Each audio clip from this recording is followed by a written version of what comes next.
Mesdames et messieurs, soyez salués où que vous soyez, partout à travers les quatre coins du globe. La situation est très chaude et bouillonnante du côté des États-Unis d'Amérique. On nous annonce qu'une série d'attaques de drones vient d'être perpétrée du côté de certains États américains. Alors, en dehors de cela, il y a aussi des tentatives de frappe au niveau des bureaux de vote du côté des États-Unis d'Amérique. Mais la situation va complètement vous étonner. Mesdames, Mesdemoiselles et Messieurs, les États-Unis d'Amérique, Washington est mise en état d'alerte maximale. Oui, à un niveau très élevé. Les grands États, comme vous connaissez Washington et d'autres États, ont même d'ailleurs reçu des multiples soldats qui ont été transférés depuis Washington dans certaines localités pour protéger, pour veiller et mettre la stabilité et la sécurité dans plusieurs États américains durant ces jours des élections. Alors, plus rien ne va du côté de Washington. Joe Biden est complètement dépassé. Les Américains en général sont dépassés par cette situation de ces élections qui se déroulent. Alors, de quoi s'agit-il? De qui s'agit-il? Et qu'est-ce qui s'est réellement passé concernant ces drones et concernant aussi les tentatives de frappe au niveau des bureaux de vote américains? Alors, rassurez-vous de partager la vidéo au maximum. Surtout, sécurisez la vidéo avec beaucoup de j'aime et suffisamment de cœur. Vous comprenez? Mettez beaucoup de cœur et de j'aime. Alors, qu'est-ce qui s'est passé? Chers dames, chers messieurs, c'est le FBI qui l'a annoncé. Voilà, pour les drones, le FBI a annoncé avoir déjoué une attaque de terreau selon eux. Ils disent que c'est une attaque de drones de terreau contre une centrale électrique dans la ville de Nashville. Ceux qui sont aux États-Unis là, vous connaissez où se trouve Nashville. Donc c'est dans la ville de Nashville qu'une tentative de frappe de drone a été déjouée par le FBI. Mais qu'est-ce que ces gens cherchaient? Qui sont ces gens? Alors, le ministre américain de la Justice a indiqué que l'attaquant avait été arrêté alors qu'il lançait un drone équipé d'explosifs. Ils ont mis main sur celui-là et qui prévoyait de lancer une frappe d'explosifs, de drones d'explosifs. Donc, voilà d'abord la première information selon les drones qui a été relayée depuis les bureaux du FBI. Vous comprenez? Alors, deuxièmement, selon les informations d'attentats au niveau des locaux des votes, vous comprenez?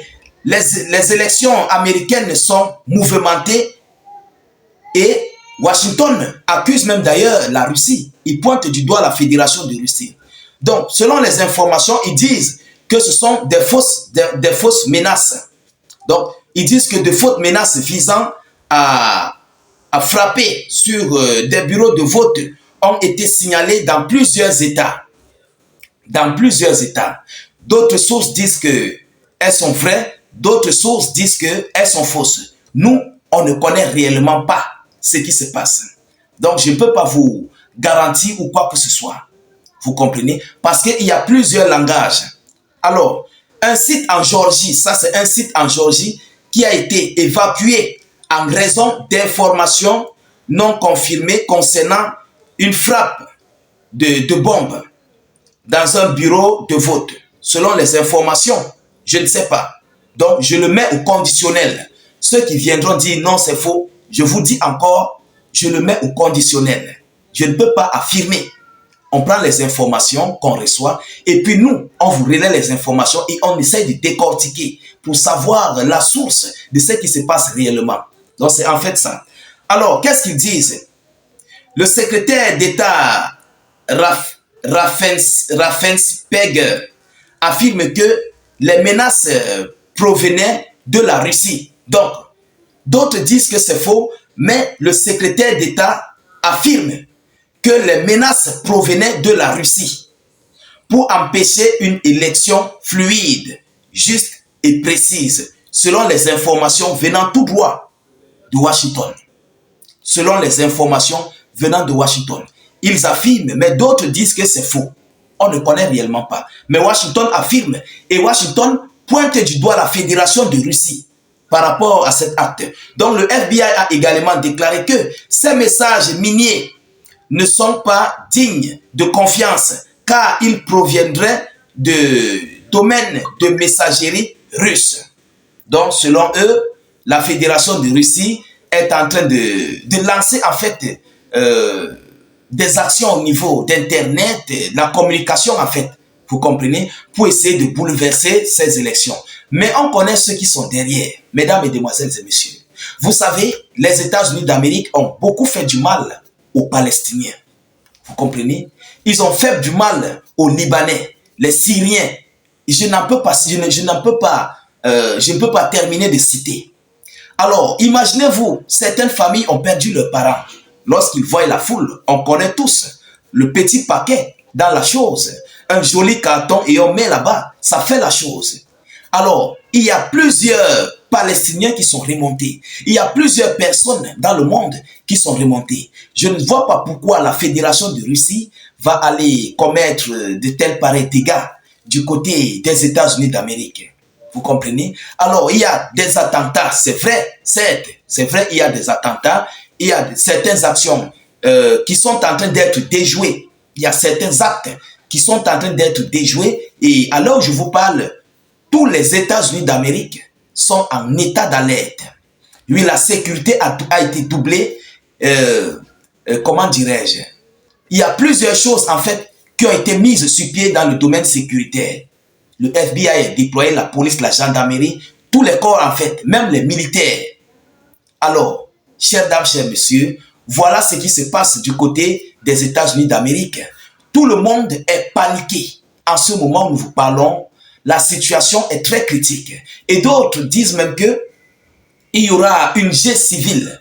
Voilà, il y aura une guerre civile qui risquerait de se passer si Donald Trump perdait les élections. Donc, tout ce qui se manigance, vous savez, Kamala Harris est en train de perdre les élections. Selon les premières sources des bilans, Kamala Harris est en train de perdre les élections. Monsieur Joe Biden est en train d'être largement au-dessus avec 64 ou 68%. Donc, le côté des démocrates veut coûte que coûte bouleverser ces élections présidentielles, voire même de renvoyer ou bien de refaire. C'est ça en fait leur souhait. Vous comprenez? Donc, ils veulent complètement changer les choses. Et ils ont déployé certaines machines en panne dans certaines régions où M. Donald Trump a largement la cote de popularité. Ils ont envoyé des machines en panne là-bas qui ne parviennent pas à travailler. Voilà en fait la réalité du terrain. Donc, derrière ça aussi, il y a ceux-là qui ont voilà, des rancœurs, des rancunes contre les États-Unis d'Amérique qui veulent coûte que coûte s'aimer le chaos sur les Américains. Vous comprenez? C'est pourquoi il y a une panique très élevée et très extrême du côté des États-Unis d'Amérique. Mais en tout état de cause, il y a eu des attentats et la situation ne fait que s'empirer de heure en heure. La situation ne fait que s'empirer du côté de Washington et des autres États américains. Nous, en tant qu'analystes, nous continuons de suivre cette actualité des élections le plus près que possible. On ne manquerait pas de vous tenir informés de la suite de ces hostilités ou bien de ces élections du côté des États-Unis d'Amérique. De votre côté, restez aux aguets parce que la situation est tendue. Sécurisez la vidéoconférence au maximum avec beaucoup de j'aime et suffisamment de cœur. Vous comprenez? Mettez suffisamment de j'aime et de cœur. N'hésitez pas, s'il vous plaît, de laisser vos avis en commentaire. C'est très important de vous lire. Voilà, tous ceux qui sont connectés, prenez de la peine de laisser vos avis en commentaire. Si vous n'avez rien à écrire, mettez tout simplement « Salut état d'urgence » en commentaire ou encore faites des cœurs, des étoiles en commentaire. C'est très important. Vous comprenez? Alors, je vous prie de nous rejoindre sur notre chaîne YouTube. Le lien se trouve en commentaire. Allez-y sur notre page Facebook. Vous cliquez sur le lien en commentaire. Ensuite, dès que vous cliquez, vous cliquez sur s'abonner. Et puis, vous activez la cloche de notification pour ne plus rater nos prochaines émissions. Là-bas sur YouTube, les émissions sont fiables. Vous recevez les notifications en temps réel. Tout est permis en fait. Je vous reviens tout à l'heure pour une prochaine série d'actualités. Soyez encore salués une fois de plus. Ciao, ciao.